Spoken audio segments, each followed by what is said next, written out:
சாய்ராம். என் அன்பு செல்லமே, என்னுடைய அழகான தங்கமே, நீ என்னிடம் அடிக்கடி சொல்லும் விஷயம் என்ன தெரியுமா? நிம்மதியாக வாழ வேண்டும் என்ற ஆசைகளோடு தான் நான் புதிய வாழ்க்கையில் காலடி எடுத்து வைத்தேன். ஆனால் ஏற்கனவே இருந்த வாழ்க்கை தான் எனக்கு கஷ்டமாக இருந்தது. புதிதாக துவங்கும் வாழ்க்கை எனக்கு இன்பமாக இருக்கும் என்று நம்பினேன். ஆனால் எனக்கு அந்த வாழ்க்கையோ நிம்மதியாகவே இல்லை. என்ன செய்ய போகிறேன் என்று தெரியாமல் தத்தளிக்கிறேன் என்கின்றாய். அம்மா, நீ தத்தளிக்கும் விஷயங்களை எனக்கு தெரியாமலா உன்னை நான் வைத்திருக்கிறேன்? நீ தத்தளிக்கிறாய் என்பது எனக்கு தெரியும். உன்னுடைய வாழ்க்கையில் நீ எந்த அளவுக்கு மனவேதனையோடு இருக்கிறாய் என்பதும் தெரியும். எல்லாவற்றுக்கும் மருந்து போடவும் எனக்கு தெரியும். எல்லா விஷயத்தையும் தெரிந்து அமைதியாக இருக்கிறீர்களா சாயி என்று நீ கேட்கலாம். ஒவ்வொரு நபரை புரிந்து கொள்ள ஒவ்வொரு நேரம் காலங்கள் தேவைப்படுகிறது. இப்பொழுது உன்னுடைய வாழ்க்கையில் சிலரை புரிந்து கொள்ள எடுத்துக்கொண்ட நேரம்தான் இது. உன்னுடைய வாழ்வில் நீ பல பொழுதில் பலவிதமான துன்பத்தை அனுபவித்தாய். யார் என்ன சொல்வார்களோ ஏது சொல்வார்களோ என்று. ஆனால் உன்னுடைய வாழ்க்கையை பொறுத்த வரைக்கும் இனி யாரும் எதுவும் சொல்ல மாட்டார்கள். ஏற்கனவே நீ ரொம்ப கஷ்டப்பட்டாய். பணத்திற்கும் சரி, இல்லை கூட இருப்பவர்களுக்கும் சரி. புரிந்ததா? எல்லோரினாலும் கஷ்டப்பட்டாய். எல்லோரும் உன்னை கஷ்டப்படுத்தி தான் வேலையை பார்த்தார்கள். அது எப்பொழுதும் அதை ஞாபகம் வைத்து சொல்வாய். புது வாழ்க்கை, புதிய ஆட்கள், எல்லோரிடமும் ஒற்றுமையாக இருப்போம் என்று வந்தேன். ஆனால் எந்த ஒரு நேரத்திலேயும் எந்த ஒரு பொழுதிலேயும் நான் நிம்மதியாகவே இல்லை என்று. ஆனால் இனி வரும் காலத்தில் நிம்மதியோடே இருப்பாய். ஒரு பொழுது கூட உன்னுடைய வாழ்க்கையில் துன்பம் என்ற ஒன்றுக்கு இனி வரும் நேரத்தில் இடமே அல்ல. புரிந்ததா? யாரை பார்த்தாலும் பயப்படாதே. யாரும் இங்கு உன்னை எதுவும் செய்ய போவது அல்ல. நீயாக போட்டுக்கொண்டு குழம்பி தவிக்காதே. அலட்சியம், அதாவது உன்னுடைய வாழ்க்கையில் நீ அதிகமாகவே அலட்சியமாக இருக்கிறாய். அந்த அலட்சியத்தினால் வந்த வினைகள் தான் இது. இப்பொழுது பிரச்சனைகளை அனுபவிக்கிறாயே, அந்த அலட்சியத்தினால் வந்த வினைகள். உனக்கு அசிரியாக சில விஷயங்களை நான் ஆரம்ப காலத்தில் இருந்து சொல்லிக்கொண்டே இருக்கிறேன். அம்மா, உன் வாழ்க்கையில் இது நடக்கப் போகிறதா, அது நடக்கப் போகிறது என்று இப்பொழுது நீ அனுபவிக்கிறாய் அல்லவா? இது எல்லாவற்றுக்கும் நான் ஏற்கனவே சொல்லியிருக்கிறேன். அதற்கு உன்னுடைய வாழ்வில் நிறைய மாற்றங்களையும் உருவாக்கி இருக்கிறேன். ஆனால் நீ என்ன செய்கிறாய்? அப்பொழுது எல்லாம் காதில் வாங்காமல் பிரச்சனை என்ற ஒன்று வந்த உடனேயே கவலைப்படுகிறாய். பிரச்சனை என்ற ஒன்று வராது. இப்பொழுது இனிமேல் வராது. ஏற்கனவே வந்ததை விடு. அது நான் உனக்கு அசிரியாக சொல்லியும் நீ காதல் வாங்காத ஒன்று. அதை நீதான் பார்க்க வேண்டும். அதற்கான உதவிகள் என்னிடம் இருந்து கிடைக்கும். அது அடுத்த பட்சம். ஆனால் என்னுடைய பிள்ளை நீ.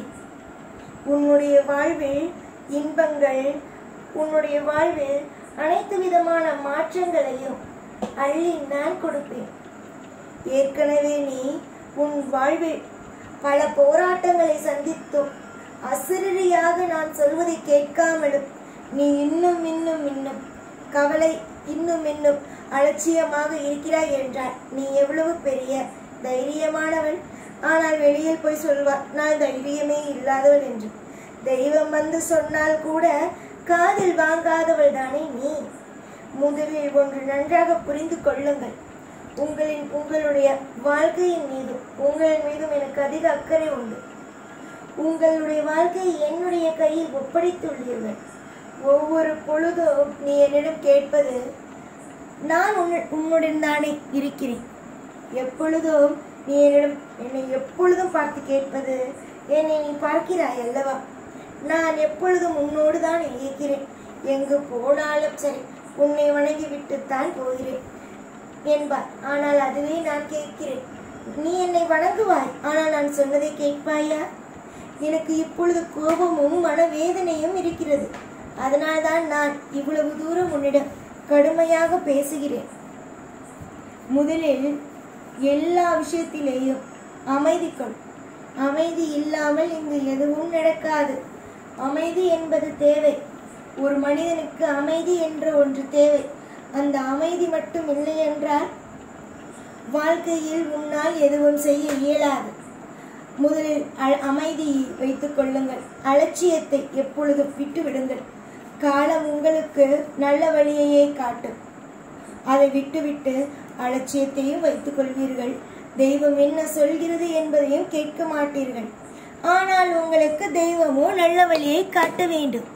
இதில் எவ்வளவு இருக்கிறது பத்தியா? வாழ்க்கை என்பது சாதாரணமானதல்ல.